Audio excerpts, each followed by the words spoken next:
Hello, hello, hello. I am walking outside, getting some sun, and I figured I'd try to do an audio recording, just randomly sharing some thoughts about a question a friend of mine asked me a couple of days ago. Um, he asked, "Am I too late to Bitcoin?" And it's such an interesting question um, because as the price continues to rise, it almost feels like the ship has sailed. Bitcoin is out of reach for me, and there's nothing that I can do about it. It's at $94,000, and I miss the ship, right? I missed the boat. Um, and what I told him, or what his question made me think about, like I don't necessarily think any of us are too late to Bitcoin. I saw a Wired magazine, I think it was Wired, article where the headline conveyed that Bitcoin surpassed $1,000 for the first time. And this was in 2011. And I imagine when people were buying Bitcoin in 2011, or if someone wanted to buy Bitcoin in 2011, they were like, damn, I'm late. I missed the boat. You know, I should have bought it when it was $200. I should have bought it when it was $300. And now it's $1,000, right? So fast forward 13, 14 years later, and the price is now close to $100,000.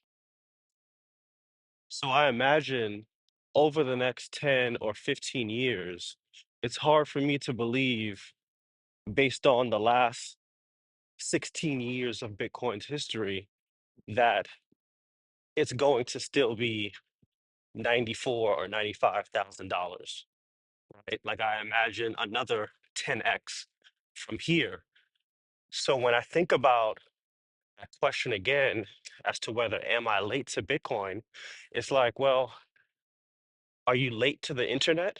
You know, money is a tool and the internet is a tool, and Bitcoin is the best performing money and the best money that we've ever seen. So it's like if I'm going to work 30, 40, 50 hours a week, there's no other type of money that I want to store my time and energy in because that's money that can't be debased. And ultimately, when I zoom out and I think big picture, it's such a big deal that my money can't be debased, that the money that I work hard for and that I'm saving for the future, it's only going to purchase more things in the future, not less, right? Like I was speaking to another friend of mine yesterday as well, and we went over what $5,000 buys in terms of purchasing power over the course of 5 years. And, the government tells us that inflation is at 2 or 3%, but that's typically like quite a bit of fluff, Typically, the money supply grows between 10 to 12% per year. So inflation truly is probably in double digits. So $5,000 over the course of 3, 4, 5 years, it just loses purchasing power. And it'll buy you about $2,200 worth of things after 4 or 5 years, which is crazy. So it's really unfortunate that a lot of us are working so hard, but we feel like we can't get ahead.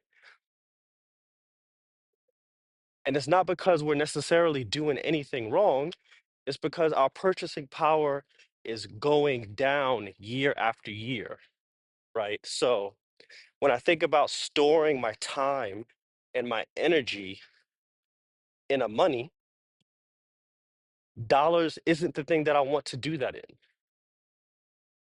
So I feel like whether you begin saving in Bitcoin, $94,000 per coin, $80,000 per coin, or $500,000 per coin, the purchasing power of your savings will grow because you're storing your time and energy in a currency with a fixed and finite supply. So You're definitely not late to Bitcoin, and Bitcoin is just getting started. I hope you enjoyed this walk and talk as much as I did, and definitely like and subscribe if you got value. Otherwise, till next time.